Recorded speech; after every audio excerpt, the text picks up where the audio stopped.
Este podcast é um oferecimento da empresa ArcelorMittal. ArcelorMittal é aço, aço é ArcelorMittal.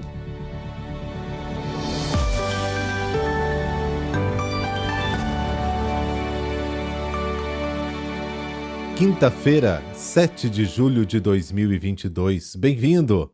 Você que acompanha aí o nosso podcast logo cedinho ou no decorrer do dia ou até na noite anterior. Aí no carro, indo para o trabalho, levar as crianças no colégio, enfim, de qualquer forma, em qualquer momento do nosso dia, estamos unidos na fé e na meditação da palavra de Deus. Rezemos.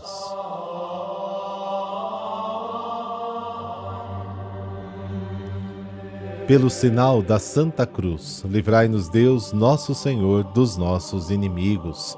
Senhor, luz verdadeira e fonte da luz, concedei-nos perseverar na meditação da vossa palavra e viver iluminados pelo esplendor de vossa verdade. Amém.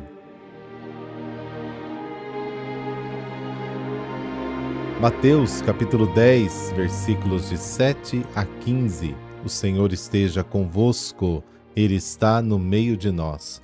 Proclamação do Evangelho de Jesus Cristo segundo Mateus. Glória a vós, Senhor. Naquele tempo disse Jesus aos seus discípulos: Em vosso caminho anunciai, o reino dos céus está próximo. Curai os doentes, ressuscitai os mortos, purificai os leprosos, expulsai os demônios.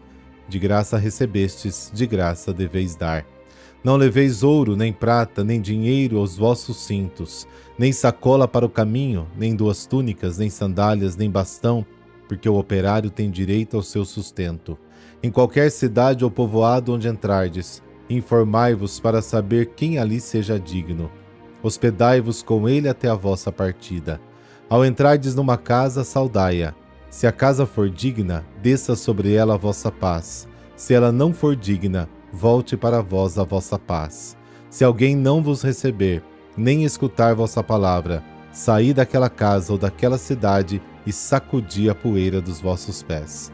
Em verdade vos digo, as cidades de Sodoma e Gomorra serão tratadas com menos dureza do que aquela cidade no dia do juízo. Palavra da salvação. Glória a vós, Senhor.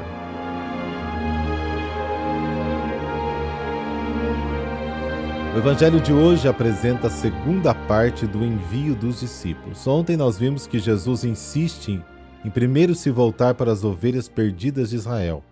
Hoje a gente vê as instruções concretas para o cumprimento da missão.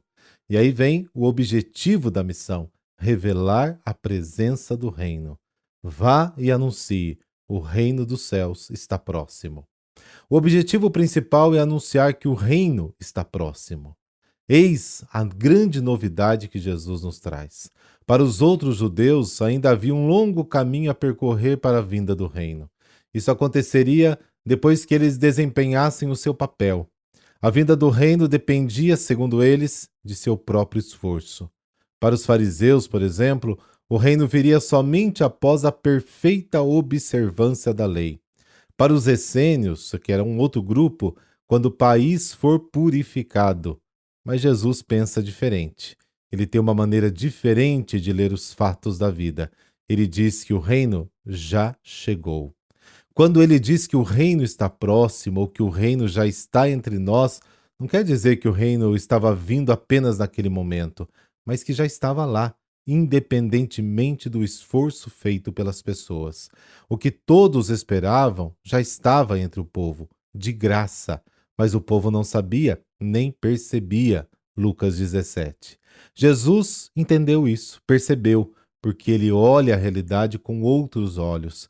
Ele revela e anuncia aos pobres da sua terra esta presença oculta do reino entre nós.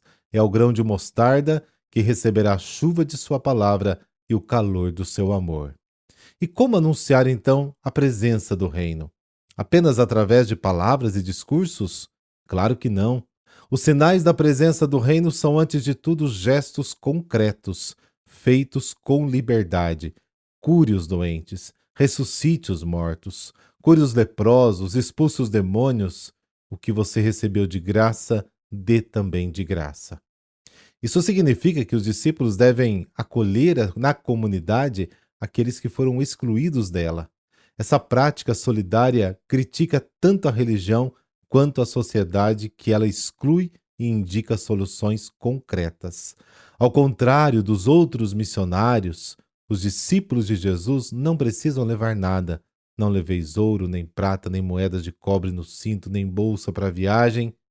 Isso significa que eles devem ter fé na hospitalidade das pessoas, porque o discípulo que vai sem nada, trazendo apenas a paz, mostra que tem confiança no povo. Ele tem a certeza de que será acolhido, que poderá participar da vida e do trabalho do povo e que poderá sobreviver com o que receberá em troca, pois o trabalhador tem direito à sua alimentação. Isso significa também que os discípulos devem ter confiança na partilha. Por meio dessa prática, criticam as leis de exclusão e resgatam os antigos valores da convivência comunitária. Os discípulos não precisam ir de casa em casa, mas devem buscar pessoas de paz e permanecer lá. Ou seja, eles devem viver juntos de forma estável. E aí o início, das comunidades de vida. E cada vez mais a igreja tem descoberto esta beleza. Assim, por meio dessa nova prática, criticam a cultura da acumulação que distinguia a política do Império Romano e anunciam um novo modelo de convivência. Uma vez que todos esses requisitos forem cumpridos, os discípulos podem então aclamar: o reino de Deus chegou. Anunciar o reino não significa, em primeiro lugar, ensinar verdades e doutrinas, mas impulsionar um novo modo fraterno de viver e conviver a partir da boa nova que Jesus nos trouxe. Deus é Pai de todos, absolutamente de todos.